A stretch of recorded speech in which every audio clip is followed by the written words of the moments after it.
Hey everybody, this is Claire, and this is Small Joyful Things. As always, I go out to thrift stores, or I go to estate sales, or sometimes I buy things from Craigslist, and I try to find things that either tell me a story or make me feel happy, or occasionally that I just find so impressive that I have to buy them regardless of the price. Anyway, I have something really good for you today, and you can see that the camera is kind of raised up a bit because it's a little bit bigger than normal. So here's what I've got.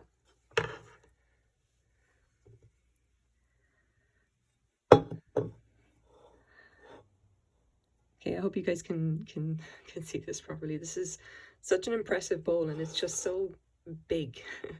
Like, if I want to be careful with it now because I don't want to hurt it. Now, if you measure it up, because it is quite sizable, it's just a tiny bit over 10 inches across, and I'm not sure if I want to just, oh my god, what am I like? That could have been bad. Okay. Let's just continue. There we go, just over 4 inches high.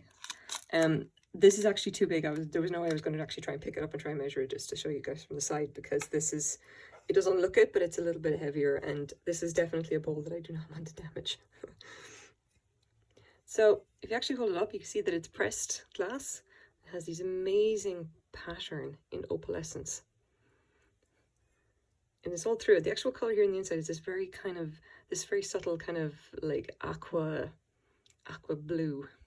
Very light, very kind of, you just about see it see-through, but the basically the color of the pattern comes through so much.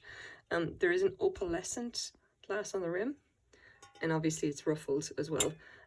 This is pressed glass, obviously. This would have been pressed into a mold initially with the pattern and everything, and then when it was popped out, the glass artist then comes along with the crimpers and basically makes the bigger ruffles, and then the crimps in the little ruffles. I actually don't know which order they do it in. Possibly they do the little ruffle, the little ruffles first, and then make the bigger ones. But anyway, I bought this bowl in a thrift store for $10. I saw it on a shelf, and like the lady right next to me was just kind of staring at it, and I was just like, oh, please don't touch it, please don't touch it, please don't touch it. And she just kind of moved on, and straight away I just kind of ran in and grabbed it because I was like, I have to have this bowl. Like, I knew as soon as I saw it, as soon as I saw the color and the shape, I thought, that's something good. I remember seeing stuff like that. That is something that I have to have. It's going to have a story. And oh guys, it turns out that it does. I'm so happy I got this. This is a real antique. What this is a Northwood Bowl. The company Northwood is very known for making Depression era like Carnival glass. They're also known for making the finest Carnival glass that is available, the stuff that is highly desirable, highly rare. And they were operating from the late 19th century up to about the 1925, I think, was the latest their company would have been in operation. There is a history of all of these, but let's go first of all. Let's see. Okay, so first of all, what pattern is it? This was something that kind of threw me, okay? Because, again, we've got a problem with information online. It's like if you're actually looking for ruffled bowls with this particular pattern, you get some stuff that just doesn't really make any sense, because people get confused between bowls like this, which were Northwood, and then later kind of reproductions that were done by Fenton with a couple in the same kind of style, especially if you see a pattern called Daisy and Fern. Like Fenton actually reproduced that, but the Daisy and Fern is similar to this. It has the same color, the same kind of opalescent rim. It will also be ruffled. The pattern is not exactly the same. This particular pattern, I think, has a couple of names. The most common ones you're going to see is Poinsettia or Big Daisy. It does actually have a number 204. And see also Northwood Reeling, number 187. So yeah, these are like, they have numbers obviously as well. I think that like if you're actually looking online, if you want to find this pattern, you have to look either under Poinsettia or Big Daisy, and that's what this is. Obviously Big Daisy refers to these enormous daisies here. But anyway, it usually comes up for these lemonade sets, which is the tumblers in different colors, and and the large pictures, but you also have these enormous bowls. They seem to be like fruit bowls. It says bowls and berry sets, but I can never find any smaller bowls. I think it must be just, you know, just the bigger ones. But here we have it here. Here's our one in the flesh. That's exactly it. I actually completely missed the photo, and I actually had to go and ask on the glass collecting subreddit because I wasn't sure at that point. And someone just said, oh my God, there's a Northwood Bowl, and then pointed me to this page, and I realized that I'd been looking at this page and just completely missed this photo somehow. Yeah. But yeah, there's a few other examples here of the different bowls that have the actual pattern. You can get them in these amazing different colors. Like, there's a few more examples of the Ruffled bowls. That one again, they're kind of similar, but the ruffles are slightly different. And then more of the, yeah, that one, as far as I know, is called a bride's basket.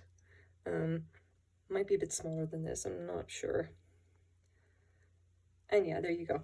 So, okay, first of all, Northwood, okay? Now, I only know about Northwood basically from looking at pictures like these, is that I've seen like pictures of exceptionally fine, like just pre-depression art glass. It comes up a lot for stuff like Fenton, this kind of opalescent rim. That was very much a feature of kind of expensive art glass from back then. So if I see something with an opalescent ruffled rim, the first thing I think is maybe it's Fenton. And because Fenton did do a lot of this stuff. I knew this was something special. Maybe it wasn't Fenton, but I knew it was going to be something really good. But there's actually a funny kind of connection to Fenton and all this. So first of all, if you take a look at Northwood itself, okay, it was founded by Harry Northwood. He was English. He came over to the US in like the late 19th century, and he was like knew his stuff. He was like a masterclass artist. There's a few like I've got a couple of pages here. I'm going to put them all in the description if you want to find out more about Northwood as a company. He moved around a lot and had a couple of different factories. This particular bowl comes from his factory in Wheeling, West Virginia, and it was one that was established in 1902. Like basically, he kind of got set up and established some factories. His first one, I got it here. Yeah, his cousin was Thomas Dugan. Dugan, by the way, is another famous glass company. And I was just looking at going like, wow, they're all kind of related. So he started working at the Hobbsbrook Glass Works and other famous glass houses, opened his first glass factory in 1887 in Martins Ferry, Ohio. And then the firm moved to Pennsylvania, went through 2 difficult years, and then ended up selling. He eventually started up a new glass company in Wheeling in 1902, and from there started to make, first of all, these amazing opalescent bowls. And then Northwood really became known for their extravagant Carnival glass. So if you drop over to here, this is Carnival Glass Worldwide, and it talks a bit about Northwood. Now, the really awesome thing here is that they're going to make some amazing pictures of like what essentially the Northwood Carnival glass. Carnival glass obviously is the stuff where they would have taken salts and sprayed it onto the piece after it was done. It gives these amazing kind of multicolored finish. Now, what Northwood was really all about was the pastel stuff like this. Things that were like exceptionally tricky to pull off. Like things that were a lot of Carnival glass that you'll see, or at least that I would see anyway, would be all in very dark colors. They specifically did it in light colors, and then had these sprays going on afterwards. They also did Carnival glass over opalescent, which I've seen pictures of it. They're hundreds of dollars, but they're absolutely beautiful. Cannot even I just can't. Like, yeah. So he really became known for Carnival glass, and the company didn't last very long. The unfortunate thing is that Harry Northwood himself died in 1919, and his company didn't last very long after that. Closed in the mid-1920s. So then the interesting thing, okay, something that I really just went, what? About is that reading about Harry Northwood, right, about how he'd actually get there, about how he'd actually developed, what his business had been and everything. And I've looked at a lot of different resources at this point.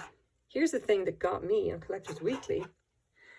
It was one of Northwood's students, Frank L. Fenton, who came up with the techniques for iridizing glass, in which a piece of pressed glass is sprayed with metallic salts while it's still hot to give it a color-changing shimmer. His Fenton Art Glass Company of Williamson, West Virginia, introduced this iridescence ware, or poor man's Tiffany, in 1907. Like, That's amazing. So I actually just checked this out. Fenton Art Class was founded by Frank L. Fenton and his brother John, and they started in Martins Ferry, Ohio, which means that it's probably likely that Frank Fenton was working for Harry Northwood in the Northwood Glass Company in Martins Ferry, Ohio. That's amazing. I can't believe that, like, it turns out that, like, you know, three of the, like, the biggest art, like, the, you know, the very high-end art glass makers around, like, the turn of the 20th century have apparently this amazing connections between them. You know, there you go. It's, yeah, I love that kind of stuff. Okay, so anyway, what's actually going to happen to this bowl? Am I going to keep it? I'm afraid I'm not going to keep it, because I don't collect this kind of glass, and I'm going to be terrified of actually breaking it. I mean, it is perfect. It's from 1906, and it could have come out of the factory yesterday. Like, it was a little bit dusty, and it kind of still is. I'm going to give it another clean. Like, but that was it. There's nothing wrong. There's no chips, there's no cracks. It is perfect. It has probably sat on a shelf for 100 years or something. Who knows? Like, I actually went looking for comparables as to what it could be worth and came up completely blank. They just don't, they're not out there. The rough estimate that I got is that on a good day it'd be worth about $150 to a serious collector of Northwood. I've currently put it up on eBay at 100. I think it's probably a really good price for it, but it's not a bad, like, it's an amazing return for like $10, and just the knowledge that it's something great. So there you go. If you really love this, it's probably, you know, it could be on eBay. You know, you can take a look at my store. I don't know. I'm sure someone is going to take this and it's going to absolutely geek out over it, kind of the way that I did as soon as I saw it. So I know it's kind of small, you know, it's not really small, you know, but this is still a really joyful thing. This was the highlight of my week, I gotta say. So thank you very much for watching, guys. Bye-bye.